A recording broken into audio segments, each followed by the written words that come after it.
Welcome back to Catholic Doctrine Bible Study. This is session 161. I'm your host, Jim Hawk.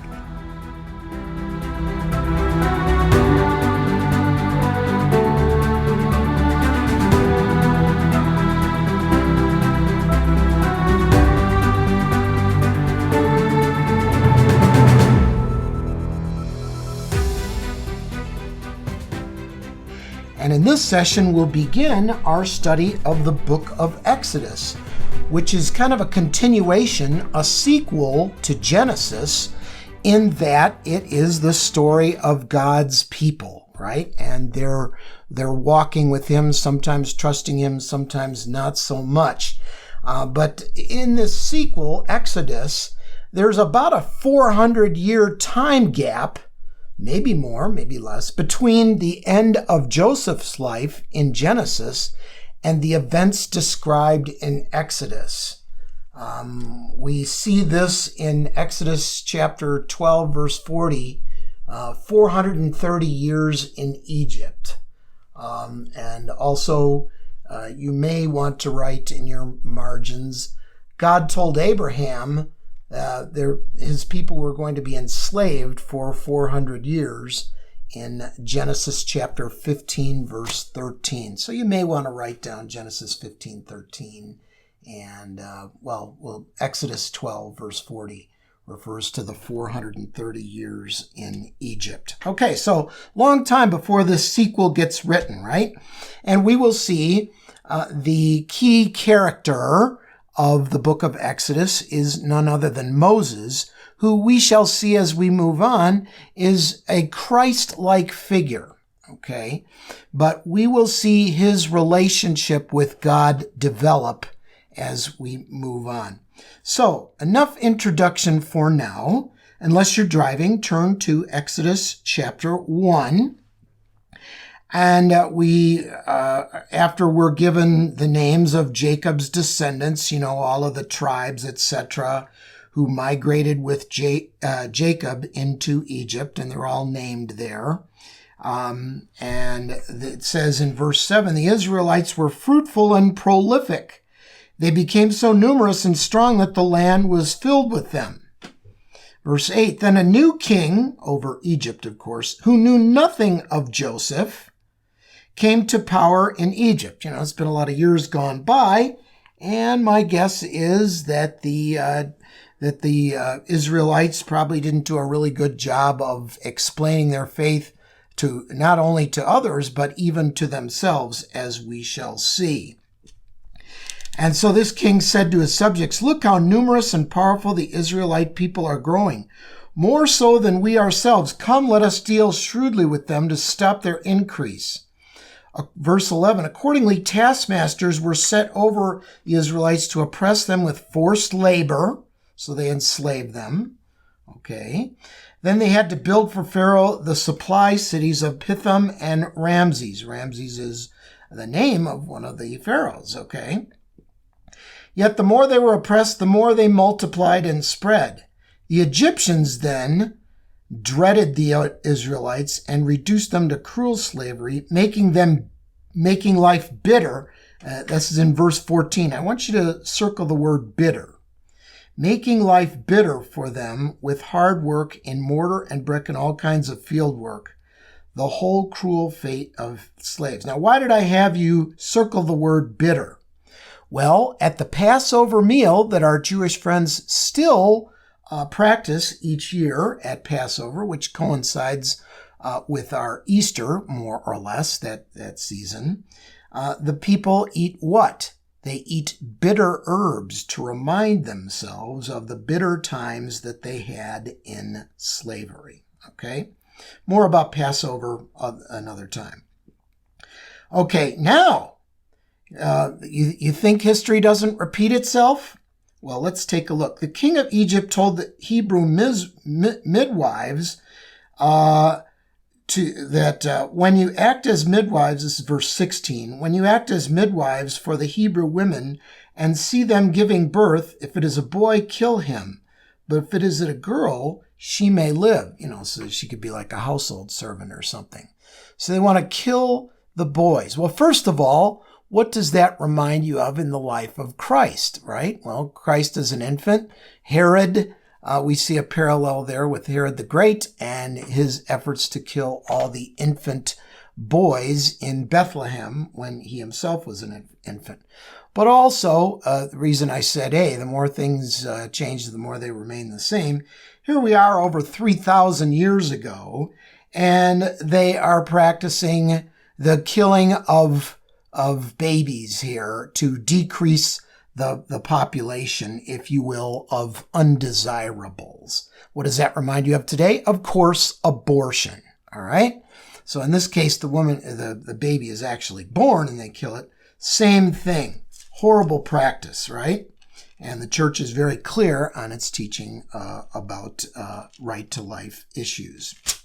Okay, but I want you to keep in mind, okay, so the law says that you can put these babies to death, right? And our law in America right now in 2020 is that you can abort children. Does that make it right? No. So if you run across somebody who says, hey, it's legal, I'm not breaking the law. No, you're breaking the moral law. The civil law doesn't always follow the moral law as it might. But I want you to, in verse 15, underline or circle better, two names. The two Hebrew midwives, one is Shiphrah and the other is Puah, P-U-A-H. Circle those names. Why? Because they disobeyed, they did an act of civil disobedience.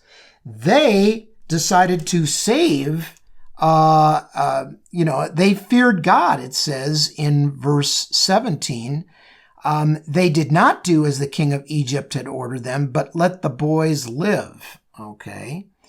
And so they took a risk, if you will, to do God's will.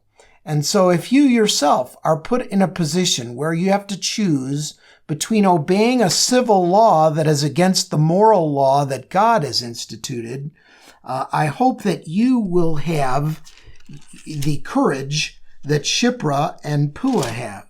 And if you think, well, they didn't get much for it, well, I would submit that 3,000 years later, Bibles are still being printed with their name in it. So if you get to heaven, look those two up and say, wow, give them a high five. You stood up for life, as we all should. So Pharaoh, skipping down a little bit, Pharaoh in verse 22 commanded all his subjects, throw into the river every boy that is born to the Hebrews, but you may let the girls live. Well, so anyway, it says, now we're on to chapter 2, a certain man in the house of Levi married a Levite woman.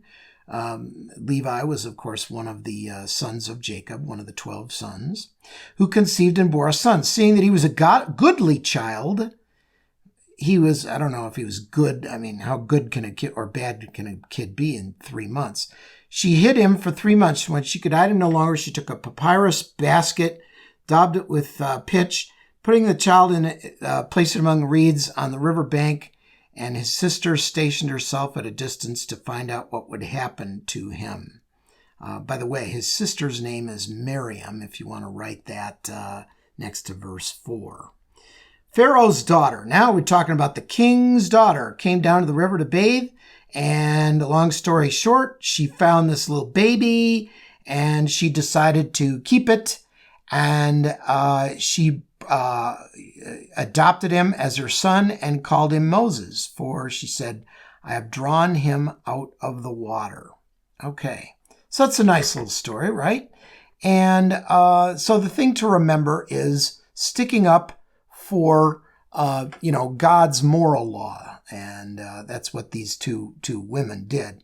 And also, Pharaoh's daughter obviously was not an Israelite. God uses people, even who don't believe in him, for his own ends, okay? He will take whatever they give him, and he has the ability to use that for the furtherance of his kingdom. Okay, so now Moses grows up. He's got all the advantages. He is what In our world today, we would say that he was a privileged character, wouldn't you? Because he grew up, he got the finest education. You can bet that he was well-dressed. He's raised as the son of the Pharaoh's daughter, okay? Moses apparently means I drew him out of the water. Okay, now we see that on one occasion, now Moses is grown up, so we fast forward maybe 20 years or so, maybe more. According to Jewish tradition, he lived with the Egyptians for 40 years. You don't see that in the Bible per se, but anyway. On one occasion, after Moses had grown up, when he visited his kinsmen and witnessed their forced labor, he saw an Egyptian striking a Hebrew, one of his own kinsmen. Looking about and seeing no one, he slew the Egyptian and then hid him in the sand. Number one, not too bright, because the wind's going to blow and the sand is going to uncover his hiding there, right? But beyond that, so one thing when you learned as a child about the story of Moses, you may not have been told that he was in fact a murderer. He murdered somebody. Now this is before he's had an encounter with God. So if you think God can't speak to you because you've done something bad, well, here Moses is yet another example. Moses is a murderer, and he also is a cover-up. He's attempting to cover up his murder by hiding this body in the sand. And so then the next day he sees another fight between two Hebrews. He tries to break it up. And they said, "Who has appointed you ruler and judge over us?" Well, that's kind of ironic given what is going to happen to Moses as the story goes on. "Who has appointed you ruler and judge over us? Are you thinking of killing me as you killed the Egyptian?" Uh-oh. So Moses thinks, well, if they saw it, they must know that, that I have killed this person. And Pharaoh, too, heard of the affair. This is in verse 15, and sought to put him to death. So Moses had a pretty good first 40 years, right? But then in one incident, it all goes down the tubes, so to speak. And he's got to leave. So he leaves. I will summarize some of the rest of this, but he goes from being Pharaoh's daughter's son, so, like a prince of the court, if you will, to being a simple herdsman. He goes to the land of Midian. Midianites, by the way, have historically been, enemies of the people of Israel. But he's got nowhere else to go. So he goes there. He does a favor for some women, some Midianite women, ends up marrying the daughter of, what's his name, Ruel. They've got two different names here. Ruel and Jethro, depending on which part of the Bible. He has two different names. But anyway, he marries this daughter. But he's just a herdsman, right? And she bears him, his wife's name is Zipporah, so we'll just call her Zippy for short. And she bore him a son whom he named Gershom, for he said, "I am a stranger in a foreign land." So just picture Moses right now. He's gone from the penthouse to the outhouse. He's literally a herdsman now. And, he's got to be pretty depressed. So there's going to be times in your life when you're going to feel all alone and like you've lost everything. Okay. So he's out there. He's, according to Jewish legend, he's now 40 years old. So he's thinking, life is not going to be good from now on. Okay.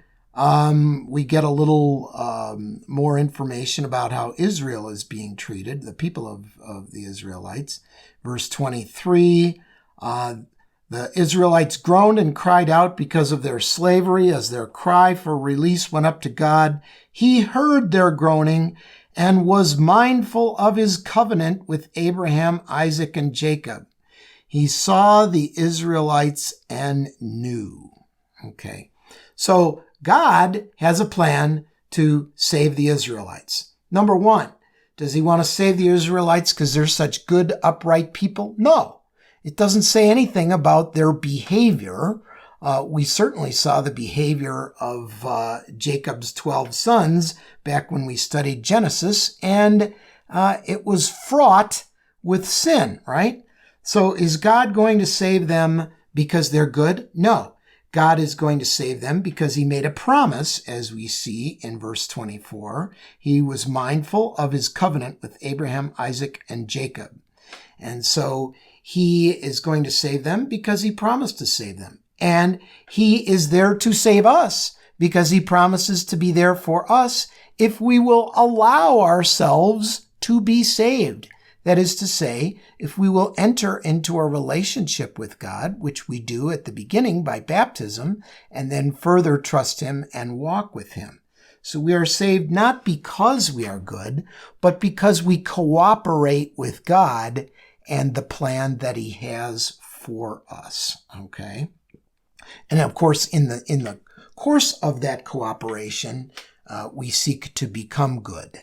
But he is all loving and all forgiving. Obviously, he forgave Moses, who murdered somebody, right? So he can forgive you too. Okay. Now, according to Jewish tradition, Moses was 80 years old, according to their tradition, not in the Bible, but Moses was 80 years old when he got this call that we're going to read about now. We're on to chapter 3. Moses was tending the flock of his father-in-law Jethro, so that's his name in this account. Remember, I said there are several different editors of the Bible, each of which of these books, each of which brings their own flavor to the story. So Jethro is his father-in-law, and Moses is tending the flock, leading the flock across the desert, and he comes to Mount Horeb, also known as Mount Sinai, same mountain. The different storytellers call it different things, okay? But it's Mount Sinai, and if you were wondering, yes, that's the place where Moses, years later, will go up to get the 10 Commandments from God. But it says, an angel of the Lord appeared to him in fire, flaming out of a bush, okay? So as he looked on, he was surprised to see that the bush, though on fire, was not consumed. So Moses decided, I must go over to look at this remarkable sight and see why the bush is not burned. So Moses has what I'll call an aha moment. I asked a priest one time, so did Moses actually see a burning bush? And the priest said, the point of the story is that Moses had an experience with God. Perhaps this is the way that the author chose to portray that experience with God. But we can, and so in the theology of it, it's important that we understand that that Moses had an experience with God. Whether that was a literal burning bush or some other way is really not the major point, okay? And you are free as a Catholic to think that this is actually a burning bush or perhaps a literary expression, meaning, he had an experience with God, okay? I want to ask in closing, have you had an experience with God? Have you had an aha moment? Perhaps even in a moment of depression, as Moses was undoubtedly feeling. Well, realize that God is waiting to show him his burning love for you, and so be on the lookout for your own burning bush. You will see every day God's grace abundantly on this earth, but sometimes we go right by it. So my question for you today is, have you had an experience with God? An aha moment, and I pray that you will. Well, we're out of time, so let's go to the Lord in prayer. We'll pick up on chapter 3 next time. In the name of the Father, and the Son, and the Holy Spirit. Dear Lord, you look for us. Even when we're not looking for you, you love us. You promised us that you would always love us. You love the worst of us as much as you love the best of us. You don't always love what we do and what we do to each other, but we're so thankful that you are a God who keeps his promises. And we are thankful that you are a God who wants to reveal yourself to us each day. So help us to keep our eyes open for your revelations to us that you give us each day. For this we ask in the name of the Father, and the Son, and the Holy Spirit. Amen.